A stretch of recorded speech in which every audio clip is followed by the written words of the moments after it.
Assalamualaikum warahmatullahi wabarakatuh. Pertama-tama perkenalkan terlebih dahulu, nama saya Maulidia Alfiutami. Saya dari Prodi Ilmu Administrasi Negara dengan NIM 2104-2046. Nah, di video kali ini dengan mata kuliah Sistem Hukum Indonesia, saya akan memaparkan sedikit materi dengan 3 poin. Yang pertama, hubungan hukum. Yang kedua, ada cakap hukum. Yang ketiga, ada kewenangan berhak.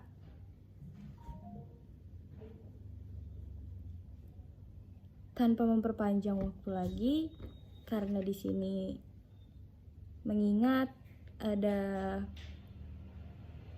ketetapan waktu, kita mulai. Yang pertama, saya akan membahas tentang hubungan hukum. Nah, menurut Sursono, pada page 269, hubungan hukum itu ialah hubungan antara dua atau lebih subjek hukum. Dalam hukum ini yaitu ada hak dan kewajiban dari pihak lain. Hukum sebagai himpunan peraturan-peraturan yang mengatur hubungan sosial memberikan suatu hak kepada subjek hukum untuk berbuat sesuatu atau menuntut sesuatu yang diwajibkan oleh hak itu, dan terlaksananya kewenangan atau hak dan kewajiban tersebut telah dijamin oleh hukum. Nah, yang kedua, kita akan membahas cakap hukum. Apa sih cakap hukum itu?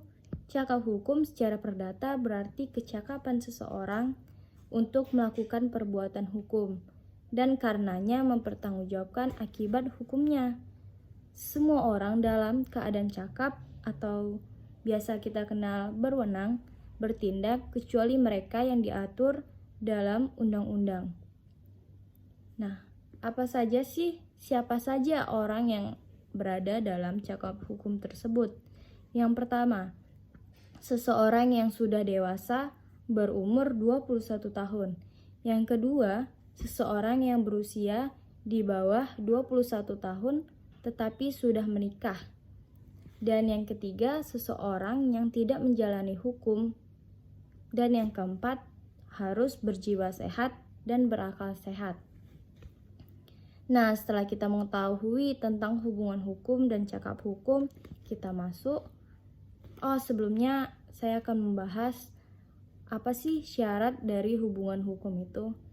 Syaratnya itu adanya hukum pastinya, karena kita di sini sedang berada di negara hukum dan dalam konteks hukum. Nah, maksudnya itu peraturan-peraturan hukum yang mengatur hubungan itu dan timbullah si peristiwa hukum tersebut.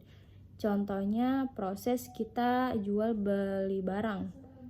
Di dalamnya terdapat suatu perjanjian antara pihak A dan pihak B. Nah, setelah kita mengetahui hubungan hukum dan cakap hukum, kita akan masuk ke penjelasan singkat oleh kewenangan berhak. Apa sih kewenangan berhak itu? Kewenangan berhak merupakan kewenangan khusus yang hanya berlaku untuk orang-orang tertentu dan atau untuk tindakan hukum tertentu saja.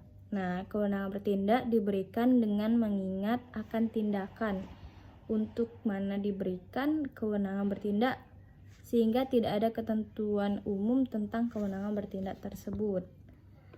Lalu yang pertama itu ada setiap manusia yang mempunyai kewenangan berhak belum tentu mempunyai kewenangan berbuat atau bertindak. Lalu yang kedua, setiap orang mempunyai kewenangan berhak karena dalam hukum sanksi hanya berlaku atau terapkan dalam kewajiban, bukan pada hak. Lalu yang ketiga, orang yang tidak melaksanakan kewajibannya akan mendapatkan sanksi. Sedangkan orang yang tidak melaksanakan haknya tidak akan mendapatkan sanksi tersebut.